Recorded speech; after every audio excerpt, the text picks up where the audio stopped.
What is going on, Colts Nation? Welcome back to another episode of Bring the Juice. Guys, we have a video here going over my opinion on what players are facing make it or break it seasons 2023 for the Indianapolis Colts. There's a couple of them on here, and I'm actually going to talk a little bit about a few players that are guys that may not even be free agents next year, which a lot of this list that I'm going to talk about are guys that are going to be free agents that come this next offseason. But I've also had like maybe a name or two that's a few years down the line that could really be interesting. And in regards to that, I'm not going to put Shaq Leonard in that regard right now because Shaq Leonard is under contract for another 2 years after this season. So he's not really going anywhere right now, not even anywhere in the immediate future right now, unless he gets traded. So that's not really going to be a name that gets discussed right here. But when you look at some of the names, just some of the when you look at positions, right? So obviously a quarterback, we're set there for the immediate future when it comes to Anthony Richardson. When you look at running backs, every single running back for the Indianapolis Colts is going to be a free agent next year. But the biggest question mark is Jonathan Taylor, right? And of course, Jonathan Taylor, who got hurt midway through the season last year and had that lingering ankle injury that only got worse, right? So I look at it from that perspective and I say, I know that Jonathan Taylor has to have a make it or break it year. I think he's going to make it. I think he's in a situation where he's going to rebound, especially with the help of an Anthony Richardson, knowing his skill set. I think the Shane Steichen can really utilize Jonathan Taylor's unique skill set. So I think he is going to have one of those years. When you look at the wide receiver position, that one is definitely interesting. I think Michael Pittman Jr. has to have a make it or break it year. I know it's the first year with a rookie quarterback, so that might help the case a little bit with, say, Chris Ballard's sake, because he's looking at it from the perspective of, he's playing with a new quarterback and, he's not under the same type of, situation as what you would like for him to be at, one of those scenarios. But I also look at it and I sit here and I say, at the same time, I look at it and say, you have Alec Pierce on this roster who Reggie Wayne really admires and could really excel in Shane Steichen's offense. Josh Downs, who you just drafted, going to be a phenomenal player. I look at it and potentially say to myself, do the Indianapolis Colts attempt to let Michael Pittman walk and go and get another big name free agent wide receiver on the market? But I mean, that's going to be one of those situations I'm just not 100% sure of right now. So it's a lot of question marks, right? If you don't do anything with, the wide receiver position, then you're probably going to end up having Michael Pittman come back. But at the end of the day, Michael Pittman's going to have a serious issue with, the situation that he's in, unfortunately.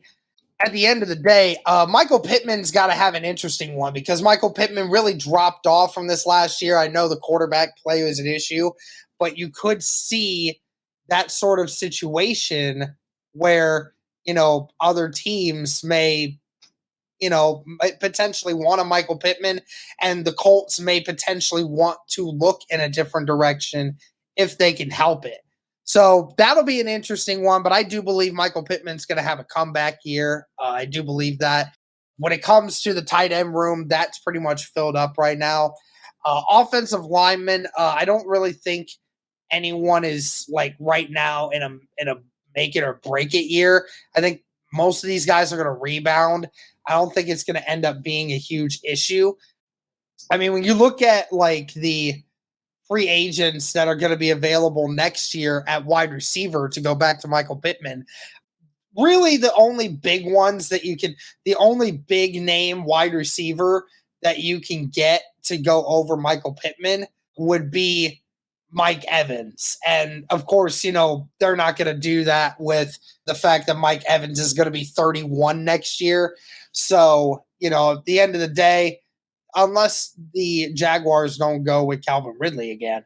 So I think at the end of the day, I'm thinking that most likely, he's going to end up being safe. I think he's definitely going to end up being safe there.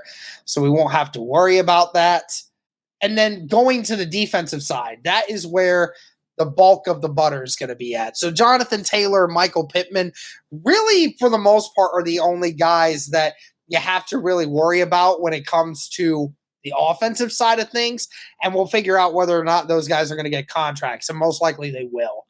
The defensive side is where it gets a little tricky. There is truly one defensive lineman that plays a big role in this defensive line unit that I really think is going to have a rough time with potential free agency 2 years from now, and that's Quitty Payne. Quitty Payne, through the first 2 years, he's been underwhelming due to the fact that he's been injured a lot. And it's one of those situations, again, Ballard has had a really difficult time drafting defensive linemen. Best defensive lineman he has had in his entire arsenal since being here in Indianapolis has been guys like Danico Autry, Justin Houston, and DeForest Buckner now, who have all been guys that were not drafted by Ballard and were picked up by Ballard. So, it's been one of those situations. And Quitty Payne, I really hope Quitty Payne ends up being healthy because, you got Ebukum that's going to be on the outside now. You got Dio Odangbo potentially taking snaps from him now. Grover Stewart is still there. So, it's a growing defensive line group, and Quitty is not doing himself any favors by continuously getting hurt and having a difficult time producing due to that fact. So obviously 2023 is not a break it year for him, but it can really be a year that can ultimately either start breaking him down or start looking like the right direction for the Indianapolis Colts to start looking at, because that's going to be the important one. Secondary wise, two names that do get brought up, and both of these guys are going to be free agents next year, and that's Kenny Moore and Julian Blackman. Kenny Moore, who last season had the worst year of his entire career. Obviously, there was the talks with the contract and disputes and, not having a clear direction with him and Ballard right now. So it'll be interesting to see how they adjust to this. Does Kenny Moore get back to the original Kenny Moore that we've been used to seeing and, be a better corner and then deserve a second contract with Indy on the back end? We'll have to see, though, because that was a really tough year for him last year.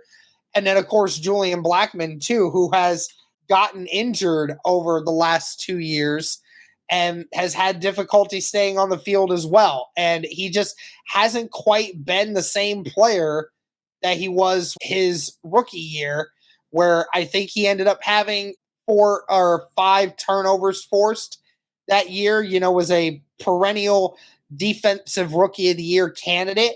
Just hasn't quite been the same player since then. And he's a young kid that's, got a lot of potential, but I wonder, how that's going to look for him going forward. And I don't know how much I question Isaiah Rodgers.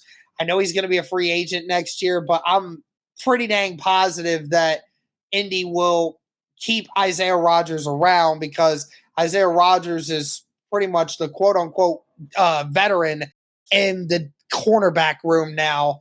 Also is very handy with special teams and a couple other things. His unique skill set.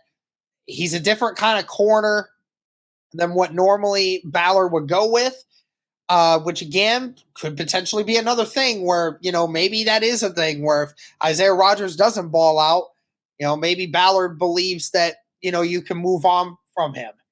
it'll be very interesting to see how that goes. But I think that's going to do it for this one, guys. That's really all the players that I see, needing to have make it or break it years in order for Indianapolis to look ahead in 2023 and say, these guys definitely deserve to come back here for future reference. So that's going to do it for this one, guys. Let me know your thoughts on this.